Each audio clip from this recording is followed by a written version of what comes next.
តូននឹង Canva នេះដូចខ្ញុំនិយាយបញ្យល់ចឹងអាចប្រើបានទាំងអស់គ្នាបញ្ហាទេព្រោះក្នុងនោះមាន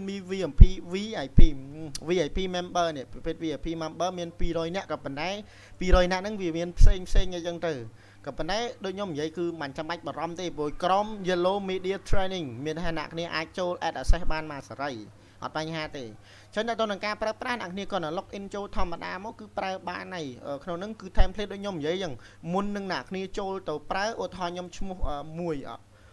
អូនមួយឈ្មោះ Santra ចឹងត្រូវអូនអូខេអាណាញ់ add មួយមកឥឡូវចុចពាក្យ new folder ឥឡូវបងដាក់ឈ្មោះចា Santra អូខេនេះអញ្ចឹងមកអញ្ចឹងចុច continue មកឥឡូវឈ្មោះកម្មសិទ្ធិប៉ុណ្ណេះអញ្ចឹងដល់ពេលអាណាញ់ design ហើយឥឡូវបង design ហើយ design portfolio ឬក៏ presentation ណាមួយនៅពេល design ហើយវានៅកន្លែង receive នោះហើយអញ្ចឹងអាណាញ់ add ចូលនៅក្នុង folder ឈ្មោះអូនឯងមកអញ្ចឹង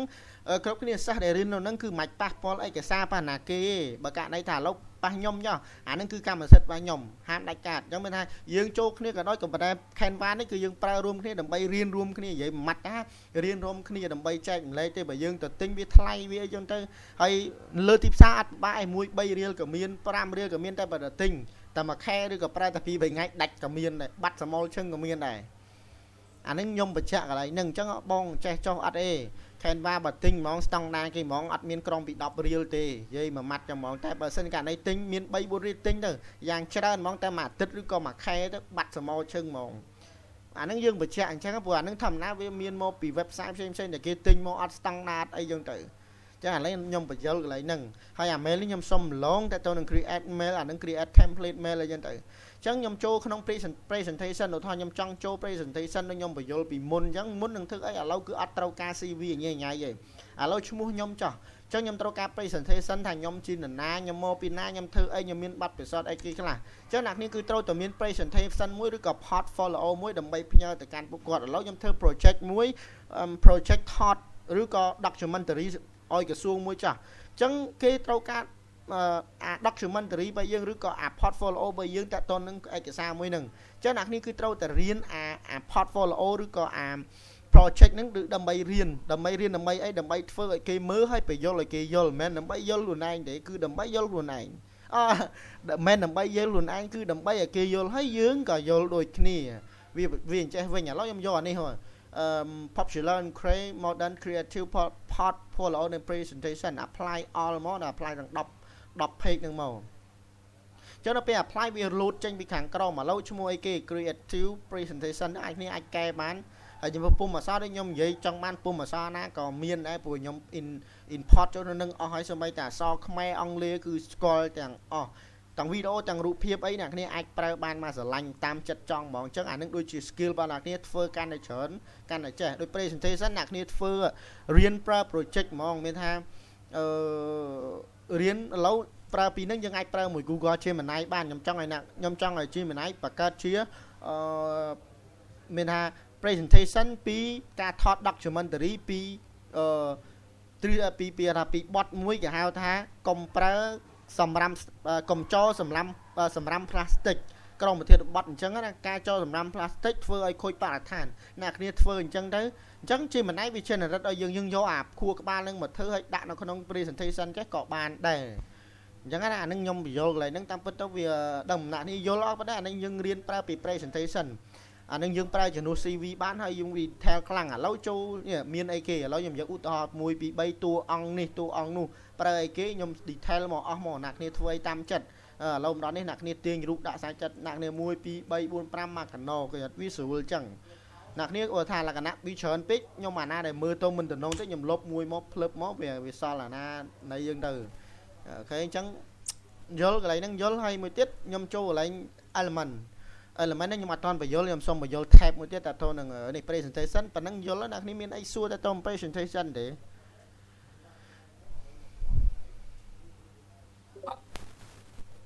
អូខេអញ្ចឹងបើអត់មានទេអត់អីទេអ្នកគ្នាចូល presentation search អីក៏មាន social media ដូចតែគ្នារួមដូចតែគ្នា social media ហ្នឹងឥឡូវខ្ញុំចង់បង្កើតជា poster Instagram Facebook post Instagram story WhatsApp Facebook ឬក៏បញ្ហា popular social media template ណាមួយអូខេអ្នកគ្នាអាចប្រើវាបាន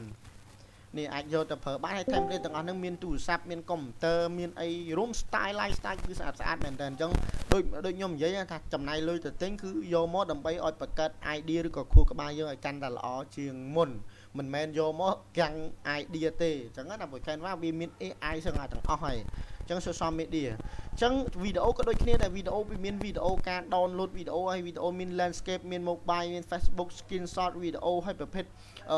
ad វីដេអូ ad ណាឬក៏វីដេអូ template ad ធម្មតាមកពីណាពីណីមកយើងអាចរួម Canva CapCut វាដូចគ្នាក៏ប៉ុន្តែឧទាហរណ៍ខ្ញុំចង់ធ្វើវីដេអូ commercial ណាមួយខ្ញុំចង់ផលិតពីបែកជើងក្នុងនោះវាមានហ្នឹងអត់ប្របាក់ទេយើងយក template ទាញដាក់សារព័ត៌មាន intro outro អីចឹងទៅយកចង្ការយកអា insert យកអា Canva វីដេអូក្នុង Canva ហ្នឹងយកទៅផលិតបទចម្រៀងក៏បានដែរព្រោះអត់មានជាប់កម្មសិទ្ធិបញ្ញាទេព្រោះយើងយកលុយទៅទិញកម្មសិទ្ធិបញ្ញានឹងឯងឲ្យតែវា load ចេះឲ្យតែវា load សញ្ញាអាមកគាត់នេះគឺយើងស្មើនឹងយើងយកលុយទៅទិញវាអញ្ចឹងយើងប្រើ pro license ហើយយើងប្រើវាទៅមានអីពិបាកមានអីខាតអានេះជាអីនេះប៉ះយើងតើហើយអា doc នេះទៅនឹង document ទៅនឹងឯកសារនានាយើងអាចយកមកក្នុងនោះវាមាន template សាប់អញ្ចឹងអ្នកនេះយល់តែមួយអ្នកនេះក៏អនេះដែរ log document វាមានការសរសេរ CAK ID តណាតណីអញ្ចឹងទៅក្នុងនោះគឺមានស្រាប់មានបើវាស្រាប់តែម្ដងអា whiteboard នេះអត់មានត្រូវការអានេះក៏អត់មានត្រូវការប្រើបើនេះមាន Google website យ៉ាងដូចគ្នាឥឡូវអ្នកគ្នាចង់ design ទៅលើ website ណាមួយអ្នកគ្នាខ្លះរៀន UI UX developer ឬក៏ UI UX designer ឬ UI UX ខាង graphic ខាងសរសេរ code អីចឹងទៅក្នុងនឹងគឺមានទាំងអស់នេះអានេះគេធ្វើ website មានថាតម្រង់ website ឲ្យអតិជនឬក៏ client យើងមើលឥឡូវ website ឥឡូវខ្ញុំចង់បង្កើត website មួយប្រភេទ beautiful beauty ចឹងខ្ញុំត្រូវយកអា beauty ហ្នឹងដើម្បីយកមកធ្វើថា website ហ្នឹងគេធ្វើដោយរបៀបម៉េចចូលចេញនឹងរបៀបម៉េចចេញចូលនឹងរបៀបម៉េចនេះឃើញហ៎ឃើញវាមាន1 2ចុចអានេះចេញអានោះចេញអានេះអញ្ចឹងអាហ្នឹងធម្មតាអ្នករៀន website គឺគាត់យល់ហើយអាហ្នឹង launching ទៅក្នុង website ហ្នឹងណាឲ្យបុគ្គលិកឲ្យ client យើងមើលឬក៏យើងឲ្យមេមើលអញ្ចឹងទៅឥឡូវមានបតុងអីគឺយើងប្រាប់ឲ្យ learn more ចុច learn more ហ្នឹងវាចេញម្នេះវិញ1 2 3អីចឹងទៅអញ្ចឹងខ្ញុំហាក់បីតែបរៀនលឿនក៏ប៉ុន្តែវាចំណុចទាំងអស់នេះយើងសិតតែត្រូវការសិក្សាដោយខ្លួនឯងទេអត់ចាំបាច់ខ្ញុំបរៀនអីច្រើនពេកទេ video editor នេះវាទៅបញ្ចេញ function ថ្មីវាអាច edit បានអីបានអញ្ចឹងអ្វីដែលសំខាន់ហ្មងគឺ customize site អ្នកគ្នាខ្លះក៏គាត់អត់យល់ទេថាឥឡូវខ្ញុំចង់ធ្វើ customize site មួយដើម្បីឲ្យប្រភេទវាប្លង់ដេកប្លង់ឆោដងអង្គុយមិនឥឡូវឧទាហរណ៍ខ្ញុំចូលទៅក្នុងនេះមួយចូលអានេះមួយខ្ញុំចូលអានេះមួយហើយខ្ញុំយកទៅ post Facebook មានតម្រង់ Facebook Instagram មិនដល់របៀបមិនណាឥឡូវឧទាហរណ៍ខ្ញុំធ្វើលើ Canva អញ្ចឹងមិនចាំបាច់ Photoshop ទេ Canva ក៏អាចប្រើការវាបានដែរក៏ប៉ុន្តែអធិស្ឋាន slow មែនតើហ្មងឥឡូវខ្ញុំយករូបភាពពីនេះមកពីណាពីណីទេច្រើនណាស់នេះយកពីញ៉ាំសាម៉ុនមួយអញ្ចឹងជាធម្មតារូបហ្នឹងវាមាន 3 4 តម្រង់ 3 4 រូបអីចឹងទៅវាមានឆឬក៏ផ្ទាំង4 5 6ការ៉េអីចឹងទៅឥឡូវខ្ញុំសុំយករូបមួយណាទេបើរូបថា slow ទាំងអស់អញ្ចឹងសម័យតែនេះ slow សម័យអាទូកុំព្យូទ័រហ្នឹងក៏វា slow ដែរអញ្ចឹងភីងជីវិតអានេះ4ជ្រុងវាមាន4ជ្រុងវាមានចេះឥឡូវឧទាហរណ៍នេះអូខេនេះឥឡូវខ្ញុំចង់យកប៉ុណ្ណេះអូខេខ្ញុំ select 4ជាធម្មតាវាមានអ្នកគ្នាខ្លះឃើញគេផុសយ៉ាងផុសអានេះមកជួអញ្ចឹងឃើញអ្នកគ្នាឃើញកន្លែងនេះយល់ណាមានថាអានេះឆមួយអញ្ចឹងអានេះវាថាវាមានបែបបត់1 2 3 4អញ្ចឹង4ហ្នឹងគឺមើលទៅ detail អាផលិតផលរបស់យើងតែម្ដងយល់ហើយហ្នឹងនៅនេះអញ្ចឹងស្ងាត់ឈឹងអញ្ចឹងខ្ញុំឃើញតែសង្ឃឹមថាយល់ចោះអញ្ចឹងមានថាវាមានតម្រង់គ្រប់គ្រាន់ហើយមានរចនាបថមួយដែលហៅថា graphic designer មិនអ្នកខ្លះ apply CV ដាក់ graphic designer តែមើល design ហ្មងអត់ដឹងត្រូវណាຂ្នាត់ណាប្រមាណបដ ாய் ទៅតឹងប្រមាណអីណាអានឹងដូចចាស់ពីដើមអញ្ចឹងប្រមាណទឹកប្រមាណថឹងប្រមាណលីប្រមាណពេលអីចឹងទៅអញ្ចឹងដូចអានឹងនេះចង់យកទៅ post Facebook អញ្ចឹងអ្នកខ្ញុំយកពាក្យថា Facebook post site នេះpost site អញ្ចឹងសួរថាតើដើម្បីផុសបានតម្រង់នេះគំរូឲ្យអ្នកនេះចូលទៅមើលទៅចង់បានអាគំរូបែបហ្នឹងឥឡូវខ្ញុំយកវាហ្មងឥឡូវខ្ញុំចង់បានគំរូបែបមិញនេះខ្ញុំផុសអានេះប្រហែលអ្នកនេះឃើញយកប៊ិចសភៅមកកត់ខ្លួនឯងទៅឬក៏សេវរូបហ្នឹងទៅទុកក្នុងកុំព្យូទ័រទៅប្រហែល598គុណនឹង900អូខេអញ្ចឹងចូលមក size មក5 500 520 598ប៉ុណ្ណឹងក៏ខុសដែរគុណនឹង900គុណនឹង900 900ខ្ញុំយក pixel ខ្ញុំមកយក ink ទេអានេះតាក់ទងនឹងអានេះដូចគ្នា ink millimeter ឯ centimeter ឯតាក់ទងនឹងការធ្វើសម្រាប់ print ច្បាស់ឬក៏យកទៅធ្វើ banner ផ្សេងៗចឹងទៅក្នុងនោះមានដូចបងប្អូនណាដែលគាត់ខាង graphic designer គាត់យល់ក៏ប៉ុន្តែយក pixel ធម្មតាទៅ design post លើ Facebook អញ្ចឹងនេះបងប្អូននេះឃើញអត់អញ្ចឹងវាតម្រង់អានេះតម្រង់ឆនេះឆនេះគេឆឃើញឆអត់ឃើញឆអត់អញ្ចឹងអ្នកគ្នាធ្វើមួយទៀតមកយក900គុណ900មកអញ្ចឹងវាដាក់មកស្រាប់ហ្មងគូវារុំវាអេមតែម្ដងវាអត់ចាំបាច់យើងទៅបញ្យល់វាច្រើនទេវា Canva ហ្នឹងវា auto direct មក auto ហ្មងនេះគាត់ថាយើងទាញរូបទាញអីមកដាក់មកគេអូខេអ្នកនេះយល់ឃើញកែកុនបន្តិចមកណឥឡូវខ្ញុំដាក់រូបខ្ញុំវិញមកក៏បានដែរអានេះខ្ញុំដាក់អក្សរអីផ្សេងតាមបេះដូងតាមចិត្តចង់មកឥឡូវយើងបានអានេះមួយឧទាហរណ៍ណាអញ្ចឹងខ្ញុំអេតវាមួយទៀតបាទ900គុណ900 900គុណនឹង900មកអានេះមួយយើងមើលមួយអានេះ2នេះ2អញ្ចឹងយើង4ផុសអញ្ចឹងអានេះដូចគ្នាមានថា900គុណនឹង900ដូចគ្នាអ្នកគ្នាឃើញទេ900គុណនឹង900ដូចគ្នាណា900គុណនឹង900ដូចគ្នាអញ្ចឹងវាស្មើនឹង1ស្មើ1អញ្ចឹងខ្ញុំយកអាទំហំនេះដើម្បីជា style ទី4 style ទី9 598គុណនឹង900អានេះ900គុណនឹង900ចំនួន3សន្លឹកអញ្ចឹងខ្ញុំចង់ធ្វើអានេះឥឡូវវា direct មកឲ្យខ្ញុំមើលហ្មងឥឡូវខ្ញុំចង់បាន poster បែបម៉េច template mấy nèនេះ design តាមមកចិត្តចង់បានអ្នកគ្នាហ្មង color មួយអីមួយចឹងទៅឥឡូវវាមានអាពណ៌ណាពណ៌ណីឥឡូវនេះពណ៌អីគេស្អីនេះអាពណ៌ខាងក្រោយនេះពណ៌អីទេដល់ចុចលើពណ៌ហ្នឹងឥឡូវពណ៌ហ្នឹងគឺអត់មាន serial code ណាត្រឹមត្រូវទេអត់ serial code ឥឡូវយក code នេះចោះប្រហែលនេះយើងអាចមើលកូដនេះដូចគ្នានេះ dark blue នេះ1145មកទៅយើងដាក់ឧទាហរណ៍ណាអញ្ចឹងយើងវាយតាមនឹងមក1145កូដ color អីចឹងទៅអញ្ចឹងអានេះជាធម្មតាយើងអាចយកដូចគ្នាអីចឹងទៅអូខេអញ្ចឹងយកប៉ុណ្ណឹងមកឥឡូវខ្ញុំបញ្យល់តែប៉ុណ្ណឹងទេខ្លីៗងាយយល់អញ្ចឹងអ្នកគ្នាបូកមកឥឡូវខ្ញុំបូក page មួយទៀតខ្ញុំយកតែ4ស្លឹកមក3ស្លឹកទៀតមកខ្ញុំយកទៅផុស Facebook មួយបានជាទំហំដែលខ្ញុំបានផុសដូចផុស salmon មិនអញ្ចឹងណា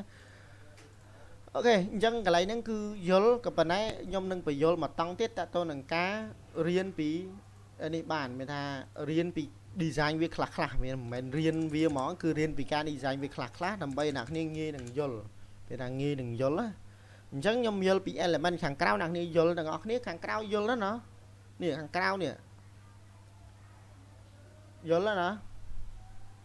Hello យល់បងបាទខាងក្រៅយល់អញ្ចឹងយើងចូលខាងក្នុងតែម្ដងខាងក្នុងអ្នកនេះខ្លះក៏គាត់អត់សូវយល់អីចឹងទៅអញ្ចឹងវាមានឥឡូវវាមាន generate AI វាមានអីចឹងទៅអញ្ចឹងខ្ញុំសុំឧទាហរណ៍ជា poster មួយឥឡូវខ្ញុំឧទាហរណ៍នឹងឧទាហរណ៍ទៀតណាព្រោះខ្ញុំអត់សូវចេះ design វាឥឡូវមាន 3D មាន mock up អញ្ចឹងខ្ញុំសុំបញ្យល់មួយអា shape នេះដូចជាប្រភេទពួកនេះពពួកអា basic shape មាន line មាន star មានអីយល់អានេះជាសញ្ញាតែម្ដងឥឡូវឧទាហរណ៍សញ្ញាបែបនេះអ្នកគ្នាឃើញទេចុចមកវានំវាមិននេះហើយនេះយើងអាចដាក់អក្សរលើនឹងអញ្ចឹងទៅអញ្ចឹងយល់តែនេះតាមពិតវាអត់ប្របាក់ទេខ្ញុំលុបមួយឥឡូវឯនេះទៀត graphic នេះ graphic ពីច្រើនខ្ញុំយកពី element ពីក្នុងនឹងខ្ញុំទៅធ្វើក្នុង Photoshop ព្រោះ Photoshop វាអត់មានទេយើង download ពី internet ក៏វាអត់មានដែរ viewចឹងចាំកាលទៀតនេះ graphic នេះបងប្អូនស្អីចង់មានអីក៏បានដែរឥឡូវសរសេរអក្សរអីមកឥឡូវ social media ឥឡូវមានទាំងអស់ហ្នឹងទៅរកណាទៀតបើនៅនេះមកកាប៉េហ្នឹងមានទាំងអស់ឥឡូវអត់ចាំបាច់ទេតែឥឡូវចង់បានអីគេ around អូខេអញ្ចឹងវាមានអ្នកគ្នាឃើញ element វាច្បាស់មែនតើ Canva ណាឥ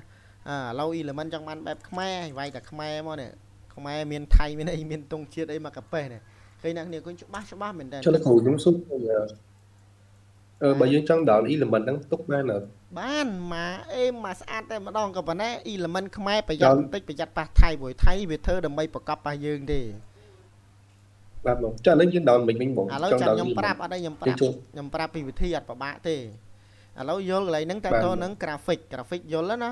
អូខេអញ្ចឹងមានអីទៀតឥឡូវមាន sticker ខ្ញុំរំលង photo នេះក៏ខ្ញុំរំលងដែរ photo នេះធម្មតាយើងអាចទាញពីណាពីណីមកវាយចង់បានអីវាយនឹងវីដេអូក៏ខ្ញុំរំលងដែររូបភាពអក្សរនេះក៏រំលង form នេះរំលងអានេះក៏រំលងទាំងអស់ frame នេះខ្ញុំសុំយរុំអា frame នេះ frame ជាមួយនឹងអា grease អីនេះដូចគ្នាទេអញ្ចឹងអត់បាក់ទេមានតែ frame ឥឡូវខ្ញុំចង់បាន frame បែបម៉េចខ្ញុំដាក់ពាក្យថា phone phone ចេះមកឥឡូវខ្ញុំចង់បាន phone បែបម៉េចខ្ញុំលុប element លុបមួយឥឡូវនេះអាពាក្យសញ្ញាចេញពពកយើងមានន័យថាយើងអាចទាញអក្សរបានអាទាញរូបអីដាក់បានឥឡូវខ្ញុំចូលក្នុងរូបភាពមកខ្ញុំទាញរូបនេះដាក់ឥឡូវខ្ញុំទាញដាក់ក្នុងហ្នឹងឃើញអ្នកគ្នាឃើញចូលអត់ឃើញចូលនៅនឹង direct ហ្មងឃើញវាងាយស្រួលមែនតើហ្មងវាដល់ថ្នាក់យើងណាប្រើខ្ញុំប្រើ Canva តបោគឺអត់ដឹកស្មានវាដល់តែមានថាវាស្រួលមែនតើដល់ថ្នាក់យើងអត់ដឹងថាវាអាចធ្វើវាបានអញ្ចឹងលឿនអញ្ចឹងលះអញ្ចឹងណាអូខេអញ្ចឹងអានឹង frame នឹងអ្នកនេះចង់បានអីបាននឹងទៅហើយ mock up នឹងដូចគ្នា mock up នឹងមានន័យថាអ្នកគ្នាចង់ mock up ទៅលើអីគេឥឡូវខ្ញុំចង់ mock up លើ computer អ្នកគ្នា mock up លើ video អីបានទាញដាក់យក direct យកតែម្ដងឥឡូវឧទាហរណ៍ខ្ញុំ mock up ទៅលើទូរស័ព្ទមួយទូរស័ព្ទណាអូខេខ្ញុំលុបអានេះចេញសិក្សាបន្ថែមតាមក្រោយបានអត់បញ្ហាទេឥឡូវខ្ញុំ mock up ទូរស័ព្ទមួយ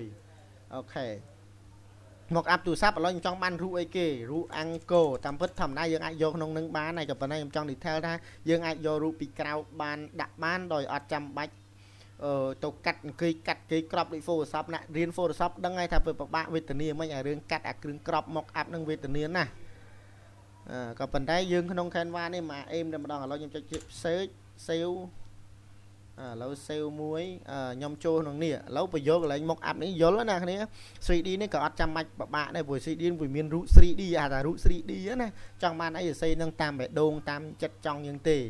ឡូវខ្ញុំចង់បានរូបដាក់ក្នុងហ្នឹងត្រូវធ្វើយ៉ាងណាទី1ចូល upload នេះពាក្យ upload អ្នកនេះឃើញតន់ណាអត់តមានអីទេអញ្ចឹងអ្នកនេះ upload មក upload រូបនឹងយកមកដាក់មកឥឡូវអញ្ចឹងអ្នកនេះឃើញរូបចូលអត់ចឹងអ៊ីនធឺណិតអ្នកនេះលឿន upload ចូលតាមមួយផ្លេតលឿនណាតោះអ្នកនេះចឹងឥឡូវទាញដាក់មកទាញមកសន្ទុះទាញចាប់ឲ្យជាប់ទាញចាប់ឲ្យជាប់ដាក់លើទូរស័ព្ទហ្នឹងវាដឹងរិចចូលទៅក្នុងហ្នឹងតែម្ដងអ្នកនេះអញ្ចឹងបើសិនជាករណីវាអត់ពេញអញ្ចឹងអ្នកនេះចុចពាក្យថា smart crop នេះអូខេ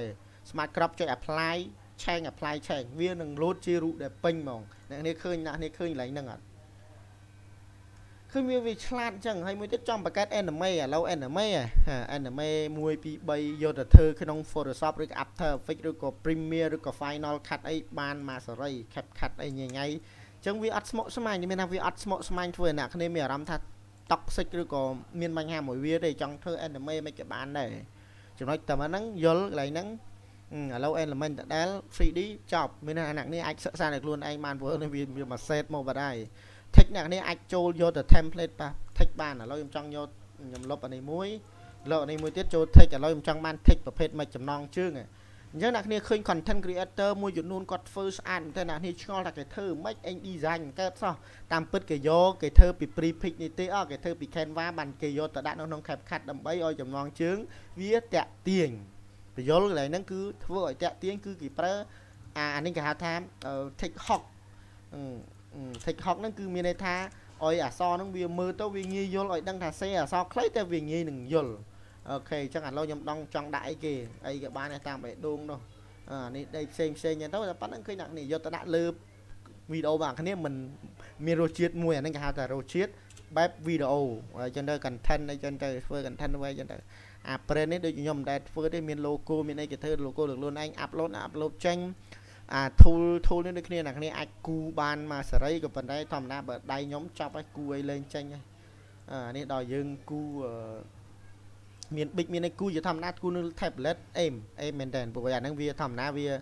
វាមានកន្លែងគូឲ្យត្រឹមត្រូវបើខ្ញុំចាប់ឲ្យគូអត់ចេញព្រោះអត់ចេះគូproject នេះដូចគ្នាមាន project នេះអ្នកគ្នា project បើអ្នកគ្នាមាន project ឈ្មោះណាឈ្មោះអីដូចគ្នាមក app នេះដូចគ្នា app នេះតាមពិតទៅវាសម្រាប់ធ្វើរូបធ្វើអីទេដូចជាអត់មានសាំញ៉ាំទេ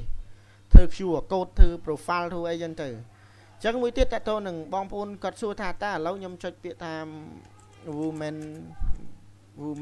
woman in Cambodia សួរថាតើការកាត់ត្រេសក់របស់ Canva ហ្នឹងយ៉ាងម៉េចខ្លះអ្នកគ្នាខ្ញុំហ៊ាននិយាយថា រំភើបខ្លាំងមែនតើនៅពេលដែលខ្ញុំធ្លាប់ខ្ញុំយកអា project Canva នឹងយកមកកាត់ណាវាសាហាវជាង Photoshop ហើយយើងអង្គុយកាត់មួយថ្ងៃបានយើងចេញកាត់សក់កាត់ត្រីអីបានណាតែបងប្អូនអា Canva នេះបើនិយាយពិបាកស្ដាប់ទីទៅវាលឿនខ្លាំងដល់ថ្នាក់យើងនឹកស្មានវាអត់ដល់ណាហើយវាកាត់បានល្អមែនតើត្រីសក់ត្រីអីណាឥឡូវខ្ញុំអាប់ឡូតរូបនឹងចូលមួយអូខេរូបនឹងចូលមួយឥឡូវខ្ញុំចូលចេះខ្ញុំចេះមួយអញ្ចឹងពីវិធីសាស្ត្រនៃការកាត់រូបឲ្យវាដាច់ហ្មងអញ្ចឹងខ្ញុំរងឲ្យខ្ញុំធ្វើហ្មងបើខ្ញុំធ្វើនៅលើ poster ខ្ញុំធ្វើទៅលើ poster ប្រភេទកីឡាឬក៏ធ្វើឲ្យ poster ផ្សេងទៅនឹងរូបអីចឹងខ្ញុំអត់ប្រើលើ Photoshop ទេ view ខ្ញុំចូលក្នុង Canva នេះ Canva ហ្នឹងខ្ញុំចុចមកខ្ញុំចុចពាក្យថានេះ BG remove មានថា remove background អ្នកគ្នាឃើញដាច់អា link ហ្មងឥឡូវខ្ញុំបាត់ជឿខ្ញុំដូរ background ខ្ញុំដូរទៅពណ៌អីផ្សេងវិញឲ្យអ្នកគ្នាគិតថាវារំភើបដោយរបៀបម៉េចអ្នកគ្នាឃើញដាច់ហ្មងដាច់ស្អាតហ្មងឃើញលឿនមែនតើក៏ប៉ុន្តែមុខងារហ្នឹងគឺដល់តែទិញបានអាចប្រើវាបានអ្នកគ្នាឃើញទិញបានប្រើវាបានឥឡូវអ្នកគ្នាឃើញអត់អេមែនតើឥឡូវខ្ញុំចង់ដាក់ 4-5 រូបខ្ញុំដាក់មកទាញដាក់ស្រេចតែក្បាលវល់បែរយើងទេណានេះតនឡើយហ្នឹងគឺវាងាយអញ្ចឹងវាអត់សាំញ៉ាំវាអត់ញ៉ៃញ៉ៃទេវាប្រើការវាធ្វើការបានល្អមែនតើអញ្ចឹងមកថាការទិញ license មួយចំនួនវាមិនមែនអត់អីនេះទេវាជួយយើងបានច្រើនផ្នែកមែនតើនៅពេលដែលអ្នកគ្នារៀន design កាន់តែរៀនគឺអ្នកគ្នាកាន់តែចេះបើអ្នកគ្នាគាត់តែយក license យកអាកម្មវិធីទាំងអស់ហ្នឹងយកទៅគាត់ដើម្បីថាទុកមើលប្រាប់គេថាអូអញមានអានេះមានអានោះអត់កើតទេតាមពិតទៅវាមិនមានអីខ្មាស់ទេបើប្រើជាប្រចាំថ្ងៃអ្នកគ្នាមិនដឹងពីលទ្ធផលការងាររបស់យើងថាយើងអភិវឌ្ឍដល់ចំណុចណាហើយធម្មតានៅពេលខ្ញុំកាត់បែបហ្នឹងគឺខ្ញុំយកទៅដាក់ក្នុង Photoshop ធម្មតាដូចជាអត់មានបញ្ហាអីផងមានថាយកទៅដាក់ក្នុង Photoshop គឺខ្ញុំកែម្ដងទៀតទៅដូចជាអត់អីទេឥឡូវចូលសំណួរប៉ះប្អូនថាតើអាចទាញ element យកទៅប្រើប្រាស់បានសំណើយគឺបានអញ្ចឹងចូល element មកអ្នកគ្នាចូល graphic មកឥឡូវខ្ញុំចុចពាក្យថាខ្មែរមួយម៉ាត់ចុះ Cambodia ក៏បាន Cambodian ក៏បានដែរឥឡូវអានេះចង់ទាញ element ណា element នេះតាមពិត Photoshop យក element ពីក្នុង Canva នេះទេវាអាចpre-pick ពីអីចឹងទៅឥឡូវខ្ញុំចង់បានអានេះយកធ្វើ sticker អីចឹងណាអូខេអញ្ចឹងខ្ញុំឧទាហរណ៍តាមពិតមានកន្លែងរបស់ខ្លះរបស់ថៃរបស់នេះអាចថៃនេះព្រោះធម្មតាអីនេះចឹងទៅតែបើយើងយកមកប្រើការចាំបាច់ហ្មងអត់អីទេអូខេតង់ជាតិអីចឹងទៅឥឡូវមានអីគេអានេះឆ្នៃអីចឹងទៅឆ្នៃ flip វាមកខ្ញុំឥឡូវខ្ញុំដនទុកអញ្ចឹងខ្ញុំដនខ្ញុំត្រូវប្រើការ poster ឲ្យគេឥឡូវបនអំទូអីចឹងទៅខ្ញុំយកតង់ជាតិអីចឹងទៅអញ្ចឹងនៅពេលអ្នកគ្នាចុចលើវានឹងវា generate magic recommend មកហើយថាបិទចេញមកស្អាតរបស់ថៃចឹងប្រយ័ត្នប្រយែងមែនតើព្រោះធម្មតាយើងអាចប្រើខុសអញ្ចឹងណាជាពិសេសអ្នក design ពីច្រើនអាចនឹងខុសព្រោះតែធម្មតាតែខុសឲ្យវេទនាហើយគេជេរគេអីចឹងទៅយើងធ្វើការរៀនធម្មតាដូចជាអត់អីទេក៏ប៉ុន្តែបើយើងយកទៅដាក់ក្នុងស្ថាប័នធំអីចឹងទៅគេអាចនឹងរិះគន់យើងអូនេះធ្វើការ design អីហ្នឹងបើ design ជេរយើងទៅមានអីជេរដោយតែស្ថាប័នរបស់យើងវាអាចនឹងហានិភ័យជាមួយនឹងប្រធានអីរឿងក៏មេក៏រករឿងស្ដីថាឲ្យយើងចឹងទៅអញ្ចឹងនោះនឹងគឺមានរឿងមានរូបអីច្រើនមែនតើអញ្ចឹងអ្នកនេះអាចយកមកប្រើការបានសាច់តែចិត្តទេឥឡូវខ្ញុំឧទាហរណ៍ 2-3 អញ្ចឹងសួរថាតើទាញ element នេះខ្ញុំមកប្រើដើម្បីបានរូបភាពច្បាស់ឬក៏ element ច្បាស់ចម្លើយទី1អ្នកគ្នាខាង design graphic designer យល់គួរតែ note ឡើងនេះធម្មតា1000គុណនឹង1080វា pixel វាទូចអញ្ចឹងអ្នកគ្នាគួរតែឆ្នៃយក3000គុណនឹង3000ជាធម្មតាគឺខ្ញុំយកបែបហ្នឹងជា inter ហ្មង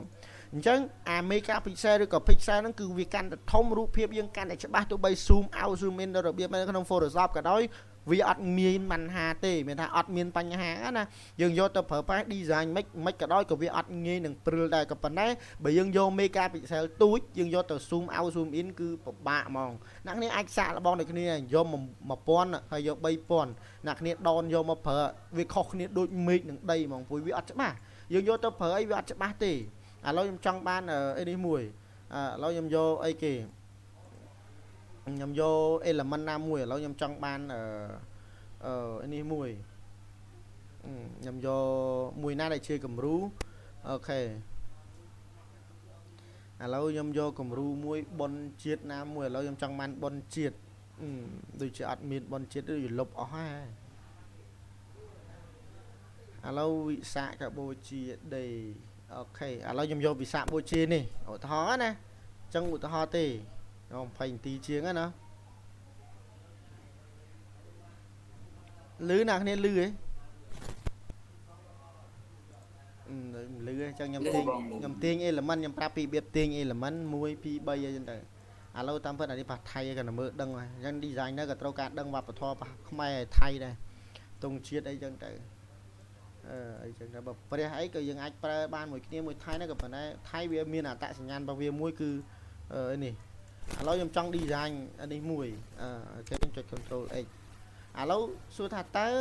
ដើម្បីខ្ញុំបានអា element ទាំងអស់នេះតាមពិតខ្ញុំសុំនេះខ្ញុំអីនេះហើយអញ្ចឹងដើម្បី poster ខ្ញុំស្អាតទីមួយខ្ញុំ design អានេះហើយខ្ញុំ import extract វាទុកហ្មងទុកមកដុំហ្មងហើយបានយកមកធ្វើអញ្ចឹងឥឡូវខ្ញុំចង់ទៅ download element ខ្ញុំ download របៀបម៉េចអ្នកនេះចុចពាក្យ share នេះ share download ចុច download ជាធម្មតាវាមានរូបអីគេ JPG PNG PDF PDF print SVG MP4 អីចឹងទៅក៏ប៉ុន្តែ recommend ហ្មងគឺវា suggest auto គឺ PNG អ្នកគ្នានៅពេលដែលអ្នកគ្នាចុច download វា download វានឹង download ឲ្យអ្នកគ្នាក្នុងរូបដែលច្បាស់ហ្មងក៏ប៉ុន្តែអ្នកគ្នាខ្លះគាត់អត់ចេះចំណុចនឹងចំណុចទូចទេគឺ download រូបមកគឺអត់ច្បាស់ហើយយកតែកែកុនជំនួសគេមកតង់ទៀតឥឡូវខ្ញុំចូលឧទាហរណ៍ឲ្យអ្នកគ្នាមើលelement ដែលខ្ញុំ down មិញនេះ element down និយាយទៅពេលដែលយើង down element ហ្នឹងមកឃើញអ្នកគ្នាគឺជាប់ទាំង background អត់សំណួរសួរថាតើយើងធ្វើរបៀបម៉េចវាអត់ពិបាកទេឥឡូវខ្ញុំចុចអញ្ចេះវិញខ្ញុំចង់បានរូបហ្នឹងវិញខ្ញុំគូយក direct ហ្មងអូខេអញ្ចឹងមកខ្ញុំបាត់អានេះអញ្ចឹងខ្ញុំយកទៅរូបនេះយកមកប្រើហើយឥឡូវឧទាហរណ៍ខ្ញុំយកអញ្ចឹងយកមកប្រើវាបានអ្នកគ្នាឃើញច្បាស់ក៏ប៉ុន្តែវាជាប់នេះឃើញអ្នកគ្នាឃើញជាប់អានេះអត់អ្នកគ្នាដឹងឃើញអត់ទេព្រោះធម្មតា1080 like 720ទេព្រោះ Discord អត់មាន license អញ្ចឹងវា like វាបានតិចមាន20 megapixel តិចអ្នកគ្នាឃើញវាជាប់តាមនេះវារូបបើណាក់ពិនិត្យហ្មងគឺដឹងតែអត់ស្អាតហ្មងក៏ប៉ុន្តែនៅពេលដែលអ្នកគ្នាចង់បានរូបស្អាតដល់ perfect ហ្មងហើយអត់មាន background ហ្មងអ្នកនេះចុច share ម្ដងទៀតចុច download PNG ឲ្យអស់មកទាញឲ្យអស់មកអ្នកគ្នាចុចពាក្យថា transparent background អ្នកគ្នាចុច download មកចឹងមុខងារទាំងអស់ហ្នឹងគឺមានតែមុខងារដែលយើងទិញវាទេបានមានបើអត់ទេគឺញ៉ៃថ្ងៃពេញហ្នឹងអាចឆ្លេឆ្លាវិញហ្នឹងហើយមានថារូបអត់ quality ឥឡូវខ្ញុំទាញមួយទៀត open ខ្ញុំយកអារូបដែលហ្នឹងខ្ញុំ download មុននេះនេះអូខេតាមពិតមេនឹងធំមកប៉ុសមកស្លឹកនេះអត់មានក្រុមពី10 20មេទេកុំព្យូទ័រមកទៅឌីហើយអូខេនេះឃើញអ្នកគ្នា zoom មកពេញចិត្តឃើញអ្នកគ្នាឃើញ zoom មកពេញចិត្តវាអត់ជាប់ background ហើយវាច្បាស់ទៀតបងប្អូនឃើញទេព្រោះអាគំនូទាំងអស់នេះវាគូពី Illustrator ឬក៏គូពីកម្មវិធីអីផ្សេងអញ្ចឹងទៅឃើញអ្នកគ្នាឃើញច្បាស់មែនទែនហ្មងតែបើសិនអ្នកគ្នាដាក់ megapixel តិចអានេះសម្រាប់អ្នកទាញ element គឺយកមកប្រើការនៅក្នុង Photoshop ឬកម្មវិធីផ្សេងគឺប្រើការអត់កើតទេបញ្ជាក់ឥឡូវហ្នឹងគឺប្រើការអត់កើតទេអញ្ចឹងអ្នកគ្នានៅពេលដែលដាក់បានមកទាញចេះមកcontrol វាមកទាញមកឥឡូវទាញមកដាក់មកឥឡូវខ្ញុំសុំលុបអូននេះចេញអូខេនេះគេណាគេឃើញហ៎គឺវាអត់មាន job background ញ៉ៃថ្ងៃទេបញ្ជាក់ឥឡូវហ្នឹងអត់មាន job background ញ៉ៃថ្ងៃទេអ្នកនេះឃើញហ៎អញ្ចឹងអាហ្នឹងចាក់តនឹង element download element យកមកទុកប្រើឬក៏ចាំបាច់ចាំប្រើក៏បានដែរព្រោះ element ក្នុងហ្នឹងវាមានស្រាប់អ្នកគ្នាឃើញខ្ញុំនេះហាត់គឺវាអញ្ចឹងគឺវាបែបហ្នឹងឯងអញ្ចឹងឥឡូវហ្នឹងតួននឹងការ down element គឺដាច់ខាត down ក្នុងនេះគឺអ្នកគ្នាចុចពាក្យថា transparent background ហើយទាញ import មក download បានអាហ្នឹងចំពោះរូបដែលអត់មាន background ចំណែករូបដែលមាន background ឥឡូវខ្ញុំយក3000គុណនឹង3000ដល់ដែលអូខេ3000គុណនឹង3000ដល់ដែលយើងយកជា poster ណាមួយយើងចង់ download បើ presentation ពីច្រើននឹងយក PDF ឬក៏ឲ្យផ្សេងឥឡូវខ្ញុំយកអានេះអូខេអញ្ចឹងអ្នកនេះចង់ download ឲ្យគេឥឡូវខ្ញុំចង់យករូបនេះធ្វើជាប្រភេទ element anime អ្នកនេះអាចធ្វើ anime បានចូល anime នេះមកឃើញអ្នកនេះឃើញទេ